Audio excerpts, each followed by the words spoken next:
Assalamualaikum warahmatullahi wabarakatuh. Saya Willy Butuanda ingin mengajak kepada seluruh masyarakat Indonesia untuk kita sama-sama menahan diri atas ujian dan cobaan yang telah dialami oleh negeri kita atas merebaknya wabah virus COVID-19 atau Corona.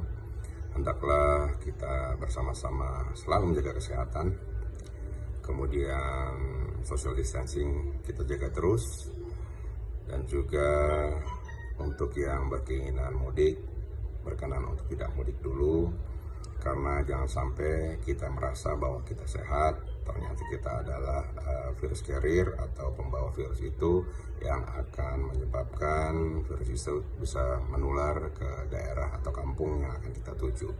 Nanti akan terkena orang tua, kakak, adik, saudara, tetangga, ataupun siapapun yang kita sayangi. Jangan, jadi lebih baik sama-sama kita menahan diri, banyak berdoa kepada Tuhan Yang Maha Kuasa agar semua wabah ataupun cobaan ini bisa diangkat dan juga kita bisa sehat seperti sedia kala. Satu lagi, tetap di rumah, stay at home, berbahagia dengan orang-orang tercinta.